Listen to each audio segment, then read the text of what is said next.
Hello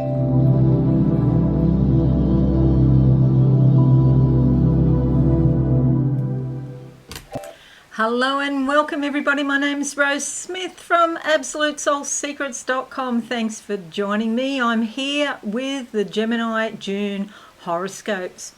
Well, the good news is that it's a quieter month this month, and thank God for that. After everything that happened in May, I'm actually doing this on the 17th of May, the day after the lunar eclipse. Oh my God, so much stuff has happened, and my animals have all gone nuts as well.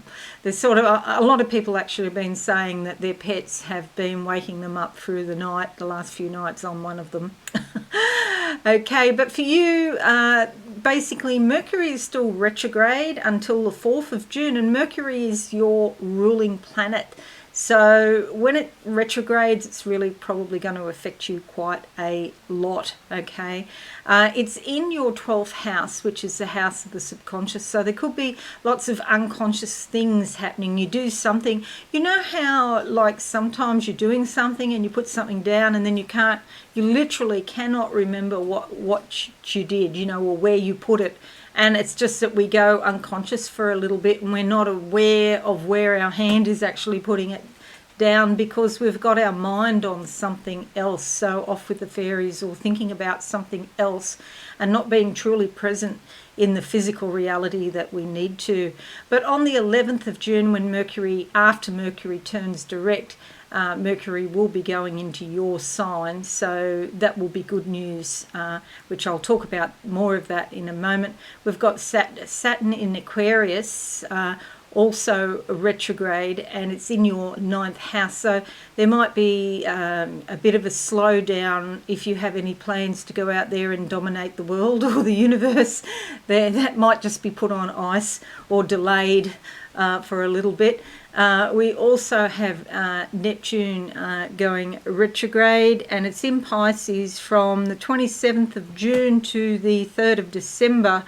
And for you, it's, where is it? Neptune, just can't see at the moment where it is. Interesting, isn't it? It's sort of right off the map. Anyway, it's there somewhere. I'll find it. Oh, there we are. It's in your 10th house. And so to do with career, this is quite a good influence in terms of a spiritual vibe as far as your career goes, especially if you're in the metaphysical area, like if you're a reader or an astrologer, or you do something to do with the spiritual arts. Your career could be actually going pretty well. But if you're involved in anything that requires a lot of analytical thinking, like you're an air traffic controller or a scientist or something, you might find that you have to go back and fix errors, or that your thinking is a bit fuzzy. Okay, take it easy if you are using your brain a lot for thinking in your career. Okay, just briefly, I like to draw 2 tarot cards as theme cards. We'll have a look at your horoscope in depth. And if you're new, please consider subscribing to the channel and hit that notification bell right now. Okay, let's go to the board. There's our horoscope. Going to do the cards first up and see what pops out. I've already shuffled them, just a light shuffle now, and I'll go with the one on top here and see what comes out. I've got like lots of little animals in front of me, dark coloured, and it's like they're wanting your attention. And I must go back to the point I made before about, you know, sometimes in an unconscious moment about losing something, it's like your mind is somewhere else. And so just gently bring your mind back to the situation that you're currently in, rather than thinking about things that happened in the past or things that are going to happen in the future. Keep your mind in the present. The card that comes up is the Hangman. This is about delays, and I mentioned that before. And, you know, it's not that things won't happen, it's just that they're going to happen at the appointed time. Which is in God's time, not in, you know, what we want necessarily. And so you just have to be patient. This is all about learning patience, this card. Okay, there are some green leaves up here, which suggest growth. Okay, and the second half of the month, let's see what comes out. Okay, closing my eyes. The gate. A gate or a fence, it's about structures and boundaries. So, this is like a paddock that I'm seeing, keeping the sheep in or keeping the sheep out, whichever way you look at it. We have Saturn here in the 9th house I talked about before in Aquarius.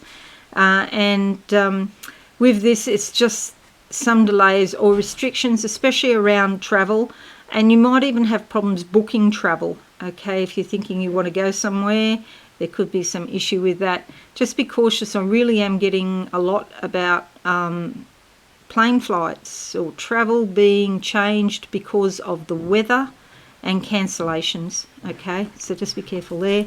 The card that comes up is the Page of Pentacles. This is about money often. Sometimes it's about possessions or the things that you value. Technically, it doesn't sort of indicate one way or the other, whether it's positive or negative, but I always think it's positive because I'm an optimist. So it's news about your financial situation or your possessions that's likely to be positive, that you can then take action upon. So she's got this red, that means take action. You don't have all of the information yet to move, that's why this is black. You have some of the information, which is why this is white, because it's something's known to you, a lot's is not known to you, but you will find out when you get this information and you can take action then. Okay, to sum up. All right, let's make this bigger, and then we're going to talk about your astrology for the month. That's the first card, and the second card there. Alrighty. Okay, so from the 8th to the 12th, Mercury is trining Pluto. This is fabulous for having very in-depth conversations with people. You might find that they reveal their secrets to you quite easily, or they talk about very personal, private sorts of situations. You could ask very penetrating questions that get right to the core of the matter, but in reality, people are just likely to tell you just off the cuff without you even saying anything. That often happens to me in the supermarket, actually. Not that I do much shopping these days, but one time about 30 years ago, I do remember someone came up and started discussing very personal things in front of my husband, of women's matters, and he was just floored why somebody I didn't know would just come up and start talking like that. And so you might find the same. It is a great time to investigate complex problems or mysteries. You could become a bit of a private detective at the moment.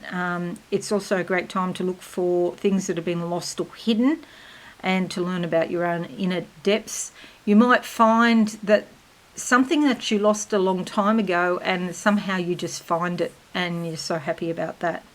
In particular, something to do with a silver ring that I just saw while I was focusing on this. From the 11th of June to the 14th of June, Mercury conjunct your ascendant. This is a great time for sales, teaching, public speaking, negotiating, or anything to do with information or information technology. You're more likely to be clear and articulate and communicative now. The 11th of June to the 4th of July sees Mercury moving from your 12th house here of the subconscious into your sign here.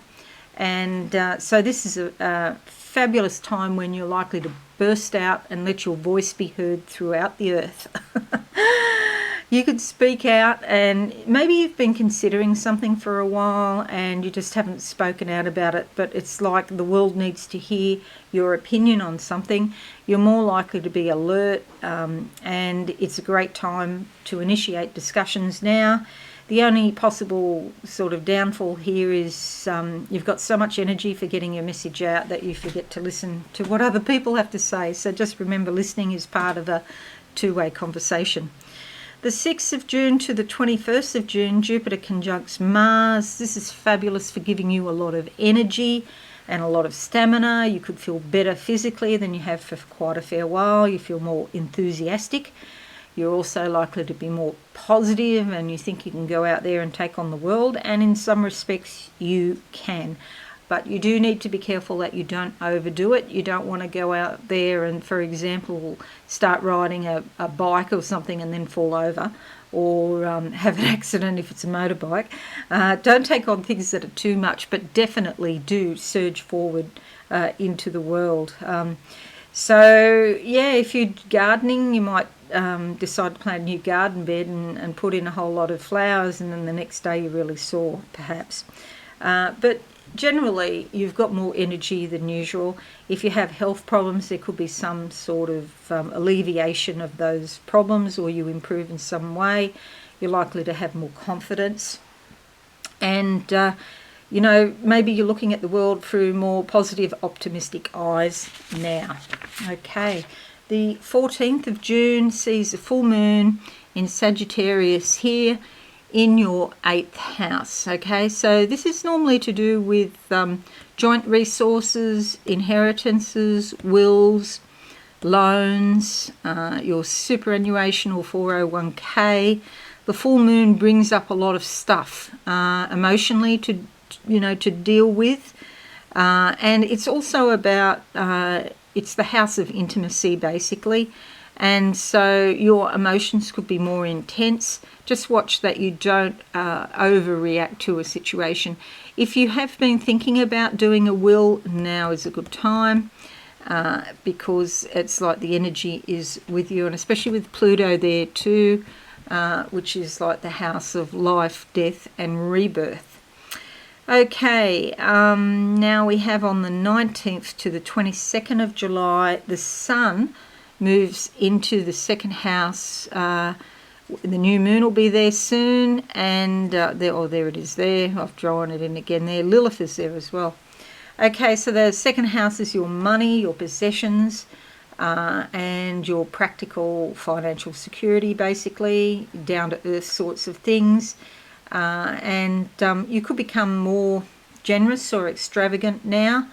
And also, if you do have financial issues, there's a light at the end of the tunnel. You'll see the steps that you have to take in order to improve your financial situation.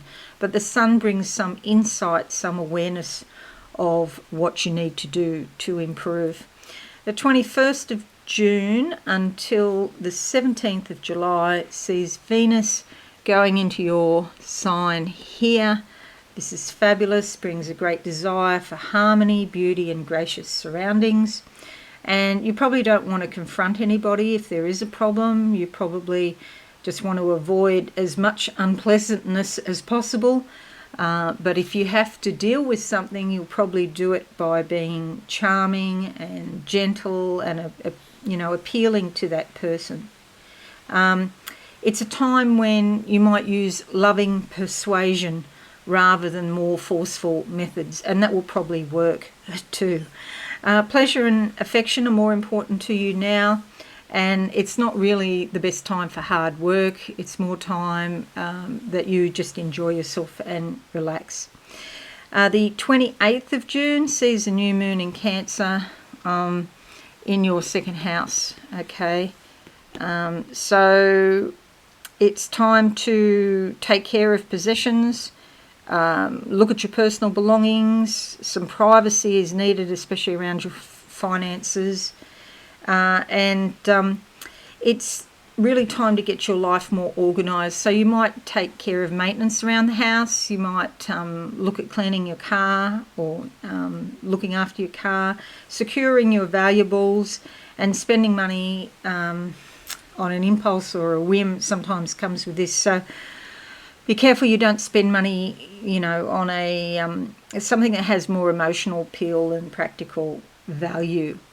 And I forgot to say before, with all of these planets on this side, the eastern horizon, it's more likely that this month you'll be more independent, that you won't be sort of relying on other people so much, okay? Mercury will join Venus and the Sun, so this will be exciting when all this happens. You might feel like with so much down here in the 12th house, and then it all, these planets move over into your sign, it might feel a bit like bursting out into the world, as if something's happened where you've had to be quiet or limited yourself in some way, or maybe you even felt like you were walking around in a dream for a while, and then all of a sudden it changes and you decide you want to get out there and you'll have the energy to do it. And there'll be a lot of brilliant new ideas in your mind as well, and you come out into the world all shining and glorious. Alrighty, so that's your horoscope for June. I hope it's helpful for you. Do let me know. Leave a comment or a like, that would be fabulous, and share on your socials as well. And if you're new, please consider subscribing to the channel and hit that notification bell as well. Okay, have a wonderful month, everybody. I know you will, and I'm looking forward to the time when you burst out into the world. Okay, thanks and bye for now. Thanks so much for watching. Please visit my website absolutesoulsecrets.com for all things spiritual. Have a lovely day.